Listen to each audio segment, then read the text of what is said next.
Hello and welcome back to the channel. Today I want to look at Feinting in Pathfinder 2nd Edition.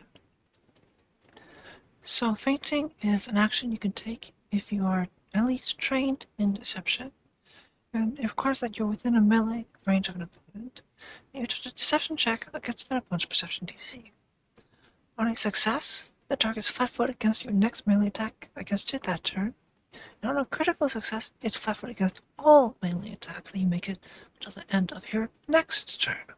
So quite a bit better than the success effect. And on a critical failure, and it turns back around and you are flat-footed against attacks the target makes against you until the end of your next turn. So the main glaring issue that I have with feinting is that the primary use, in fact the only use of flanking, is to make your opponents flat-footed against you. However, it's already really easy to make opponents flat-footed against your attacks via flanking. And the flanking rules is basically if you and a friend are on opposite sides of a creature, that creature is flat-footed to both of you.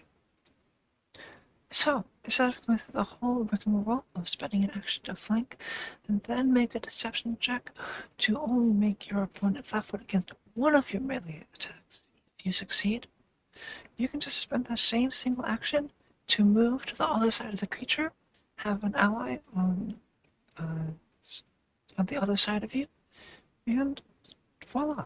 Not only is the creature flat-footed against all of your attacks, it's also flat-footed against all of your allies' attacks. The second issue that I have with feinting is that it only makes your opponents flat-footed to your melee attacks. So even the player characters who can't flank, the ranged characters who are standing in the back line, can't make use of feint, without special abilities at least, because feinting only applies to melee attacks. This isn't to say that feinting is useless, of course. There's always the possibility that you are the only frontline character in your party, or even that your frontline has an odd number of characters. So even if you try and properly flank your opponent, someone's going to be an odd man out. There's also the possibility that you simply can't flank your opponent. Maybe they're a gargantuan creature, and running all the way to the other side of them is going to take too long.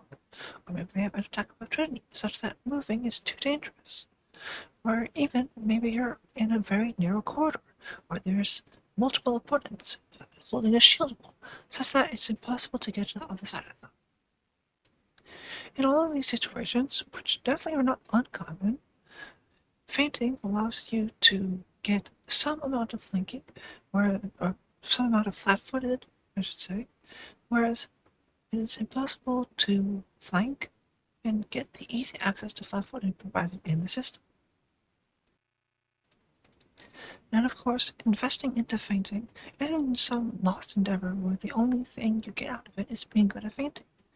It's tied directly to deception skill, which is useful for a number of things, including creative diversion, which allows you to enter stealth in the middle of combat, but more obviously for impersonating other creatures and lying to NPCs.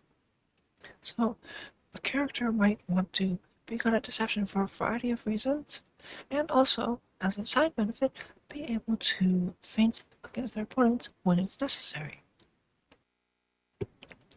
However, I want to see if I really want to invest in flanking, if I want to be a tricksy character in the middle of the battlefield, dodging all around, distracting my opponents, and really invest in trying to make feint as good as possible, if I can really do that in the PF2 system. So let's look at what PF2 provides to us to make feinting better than it already is. Starting with ancestries, and the gnome gets at first level vibrant display, where once every 10 minutes, when you feint, you can compare your feint check against everyone in melee with you, rather than just targeting a single creature. Says, unfortunately, I don't think it would be super useful, because even if you are in a situation where you're surrounded by enemies, that feint check, unless you critically succeed, is still only going to last until the end of your current turn, so you're going to be able to, at most, target 2 different creatures with your attacks. And the next is Grovel, available to kobolds at level 5. You can feint against a creature within 30 feet instead of within your melee range, and you can make your check against their will DC instead of their perception DC. However, note that this doesn't override the restriction that feint only provides flat-footed against your melee attacks. You can feint against someone 30 feet away, but you still have to run up to them and stab them with a knife to take benefit from that feinting. And those two feats are kind of it, at least from what I could find, for ancestry feats that help with feinting. So, moving on to class feats, starting with the gunner, at level 2 we have pistol twirl, where you can feint against an opponent within your weapon's first range increment. And notably, unlike grovel, this does have a caveat that the feint applies flat-foot against your range attacks as well as your melee attacks. So you can take your pistol, feint against them within the first range increment, and fire at them, gaining the benefits of flat-foot against that creature. And pistol twirl leads at level 14 to Showstopper, where when you use pistol twirl, you can target everyone within your first range increment instead of just a single person. This is basically exactly the same as the vibrant display gnome feat we looked at, with all the same benefits and all the same drawbacks. Notably, both of these feats are available to the pistol phenom archetype, so if for some reason you're playing a pistol-wielding character and you are not a gunslinger, you can look into pistol phenom to gain access to both these feats if you also want to be doing some feinting. Next, we'll look at the monk, who has a stance built around feinting, stumbling stance. While in the stance you have a +1 circumstance to your deception checks to feint against creatures, and also the strikes you gain have the backstabber trait, which deal extra damage when the target is flat-footed, somewhat similar to a rogue sneak attack, allowing the stumbling stance user to directly gain benefit from flat-footing opponents. And then at level 6, stumbling stance leads to stumbling feint, where when you use Flurry of Blows, you can feint as a free action, and that feint lasts for both attacks of the Flurry of Blows, even when it would normally only last for one. Now moving on to the Rogue, which their Scoundrel Racket basically supercharges your feint. When you successfully feint, instead of their opponent being flat-footed for the next attack until your current turn, it's now flat-footed against all attacks until the end of your next turn, similar to the normal crit success of a feint. Additionally, on a crit success, the target is flat-footed against all melee attacks until the next turn, including those of your allies. And at level 2, the Scoundrel gets to take Distracting Feint. While your target is affected by your feint, it also has a -2 to perception checks and reflex saves, on top of the -2 that flat-footed grants to their armor class. Next, available to all rogues at level 1, overextending feint allows you to replace the effects of your feint, where instead of your target becoming flat-footed, they take a penalty to their attack rolls against you. This is from the situations that I explained earlier, where you're able to flat-foot the opponent in some way, usually via flanking. Now you can feint, and have the feint still be useful, applying penalties to their attack roll, instead of just being basically a worthless action. At level 10, rogues get the uncommon feat Deny Support, which means when you feint an opponent, they can no longer flank you until the beginning of your next turn. And finally, in level 12, they have Ricochet Feint. For if you took Ricochet Stance, i.e. if you're a thrown weapon rogue, you can feint within the first range increment of a thrown weapon you're wielding. However, unlike Pistol Twirl, this doesn't have that caveat that your feint applies to range attacks, so if you want to take advantage of this, you're going to need to feint with your thrown weapon, and then run up to them and stab them again, instead of being able to take advantage of that flat foot with your normal thrown weapon attacks. And finally, we have the Swashbuckler, who has the Fencer style, which allows them to gain panache whenever you successfully feint or create a diversion against a foe.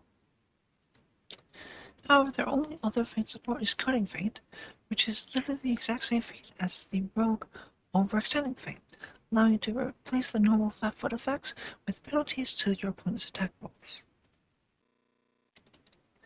And finally, there's one archetype which I want to call out, which is the Red Mantis Assassin, who are based around taking use of Sawtooth Sabers. This is uncommon, and you do have to be lawfully evil, but if you're willing to make those choices, then at level 14 you can pick up Prayer Attack, which is a normal feat, once again within 30 feet, but if it's successful, on future turns you can use Prayer Attack and automatically extend the feint, i.e. you don't need to roll the feint check, you will automatically gain a success. Additionally, after you use Prayer Attack, your next successful strike with a Sawtooth Saber against the target deals 2d6 persistent bleed damage. So with this feat, you can 1. Feint within 30 feet, 2. Spend actions on your future turns to automatically extend the feint without having to reroll that feint check, and 3. Deal additional persistent bleed damage. And 2d6 persistent bleed damage, especially when you're applying it every turn, can stack up pretty quickly. Finally, which I think is the first on this channel, there's actually a spell that I found which aids your deception checks. First level Arcane Occult spell Thicket of Knives grants you a +2 stats bonus to all deception checks for a minute. Now, this is, I believe, a self-only buff, so you're going to need to use Magic Device or be a spellcaster to cast this upon yourself. But if you can do that, +2 stats bonus is certainly nothing to scoff at. So now that we've gone over all the options, I'd like to, as always, kind of pick and choose which ones are my favorite and I would choose if I were actually creating a character. And unfortunately, our options aren't super deep. For ancestry, I guess I'm probably going to pick Gnome just because I like their vibrant display better than the Kobold's Grovel. Honestly, I don't see myself using this super often. Even if I were making a feat for this character, I might choose a different ancestry whose feats I like better anyways. Next for our class, I am going to go with Rogue, because while for most characters flat-foot is a nice bonus, Rogue really wants to make sure that their opponents are flat-footed at all times because of their sneak attack class feature. For the racket, the obvious choice is going to be Scoundrel, because it makes their feint last so much longer than normal. Instead of normally a success only granting us flat-footed for 1 melee attack, Scoundrel grants us flat-footed until the end of our next turn, so 2 whole rounds worth of attacks that we get to make against flat-footed AC for 1 successful feint. Additionally, Scoundrel at level 2 grants us the Distracting Feint class feat, which further debuffs our opponents, lowering their perception checks and reflex saves in addition to their AC. I did consider taking Overextending Feint, just to have something to do with my feint on my off turns where the phone is already flat-footed. However, as written, it's kind of a combo with both Scoundrel and Distracting Feint, because Overextending Feint replaces all the effects of Feint with this -2 attack rolls, Distracting Feint, which requires the creature to be flat-footed by our feint, and Scoundrel, which extends our flat-footed bonus, would not actually apply to Overextending Feint. So it would only be the -2 to AC, which at that point I'm probably going to want to have something better to do with that action. And finally, if I can work around the uncommon tag and the lawful evil requirement, I'd probably pretty seriously consider going Red Mantis Assassin exclusively for prayer attack. Now, the automatically extending feint is going to be as useful if I was Scoundrel because my feint by default already lasts 2 turns. However, using prayer attack to get an extra 2d6 persistent bleed on top of my normal damage and my sneak attack as a rogue is going to be very useful, I think, in just making one extremely large attack that I can make significantly more likely to hit because of that flat-footed condition that I'm imposing. Finally, to summarize, even with all the feats that I looked at available to us to assist fainting, it really is just kind of what you see is what you get. Fainting is a way to make targets flat-footed, and there's not really much in the system to make fainting do much of anything else, or even to make it that much better at being flat-footed. Even the skeletal bracket just makes the flat-footed last slightly longer. Additionally, I skipped over all the different feats and abilities that's available in the system to make your opponent flat-footed beyond just flanking. There's the other obvious choice of tripping, but there's a whole variety of feats that say if you fulfill this condition, your opponent is flat-footed. And sometimes those conditions can be very easy to fulfill, or even fulfill automatically or without skill checks. This is not to say, of course, that fainting is bad. As I said at the top, there's not a lot you need to do to be good at fainting. It's basically just you need to be good at deception, which is useful in a variety of ways outside of just fainting. And there's maybe one or two feats that you would consider taking to make your feint just a little bit better if you're considering fainting often. However, it is certainly true that there aren't a lot of ways in the system to just really invest into fainting, unlike shields, which we looked at last time.